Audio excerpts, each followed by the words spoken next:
Shri P J Vincent Maria Corina Machado സമാധാനത്തിലുള്ള Nobel പുരസ്കാരം നേടുമ്പോൾ അത് ജീവിതരേഖ, പോരാട്ടത്തിന്റെ വീര്യം, ലോകത്തിന് നൽകിയ അല്ലെങ്കിൽ ആ രാജ്യത്തിന് നൽകിയ പാർശ്വവൽക്കരിക്കപ്പെട്ടവർക്ക് ജനാധിപത്യ സംവിധാനത്തിന് നൽകിയ സംഭാവനകളൊക്കെ നോക്കുമ്പോൾ ശ്രീ വിൻസെന്റ്.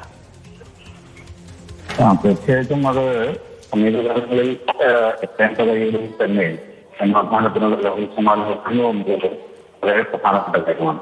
അതിൽ തന്നെ ഈ അടുത്ത വളർത്തപ്പെട്ട പ്രാന്തവൽക്കരിക്കപ്പെട്ടവർ നീതിക്ക് വേണ്ടിയിട്ട് അവരുടെയൊക്കെ പ്രത്യക്ഷവും കൊണ്ട് പ്രവർത്തിക്കുകയും ജനാധിപത്യ അനുഭവങ്ങൾ കൂടുതൽ ജനങ്ങളിലേക്ക് എത്തിക്കുന്നവരും അശ്രാന്ത പരിശ്രമം നടത്തുകയും ചെയ്ത ആളുകളിലേക്ക് എത്തുന്നു എന്നത് പ്രധാനമാണ്.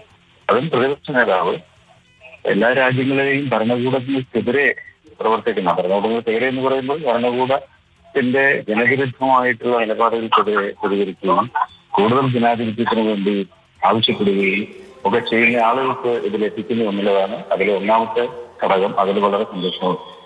രണ്ടാമത്തെ സംഗതി, യഥാർത്ഥത്തിൽ ട്രംപ് ഇത്തവണത്തെ നോബൽ സമ്മാനം തനിക്ക് വേണം എന്ന് നിരന്തരമായി ആവശ്യപ്പെടുകയും അതിനെല്ലാവിധ യോഗ്യതയും തനിക്കുണ്ട് എന്ന് നിരന്തരമായി പറയുകയും ചെയ്തുകൊണ്ടിരിക്കുകയാണ്. അദ്ദേഹം ഒത്തുതീർപ്പാക്കിയ സംഘർഷങ്ങളുടെ പട്ടികയടക്കം അവതരിപ്പിച്ചുകൊണ്ട് ലോകത്തില് ഈ നോബൽ സമ്മാനത്തിന് ഏറ്റവും യോഗ്യൻ താനാണെന്ന് അദ്ദേഹം പറയുകയുണ്ടായി.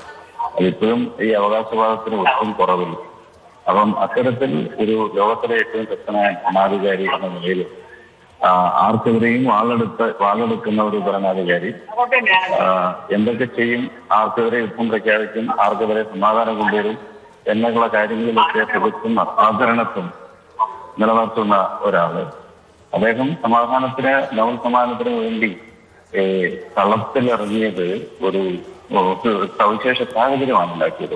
അദ്ദേഹത്തിന് കിട്ടുന്നില്ലയോ, അഥവാ ഇനി നോബൽ സമ്മാനം കിട്ടിയില്ലെങ്കിൽ നോബൽ പ്രൈസിനോടുള്ള അദ്ദേഹത്തിന്റെ സമീപനം എന്തായിരിക്കും, അങ്ങനെയൊക്കെയുള്ള വലിയ ചർച്ചകൾ അതിന്റെ ഭാഗമായി നിലനിൽക്കുന്നു. ഏതായാലും ഇത്തരത്തിൽ അധികാരം പ്രയോഗിച്ചുകൊണ്ട് തിരിച്ചു വാങ്ങാവുന്ന ഒന്നല്ല നോബൽ സമ്മാനം എന്ന് ഏതായാലും നോബൽ സമ്മാന നിർണായക സമിതി കൂടി തീരുമാനിച്ചത് തീർത്തും ഉചിതമായി നോബൽ സമ്മാനം കിട്ടിയത് ഉചിതമായ തരങ്ങളിൽ തന്നെയാണ് അവരെ തീർച്ചയായിട്ടും നിരന്തരം ആവശ്യപ്പെടുന്നത്.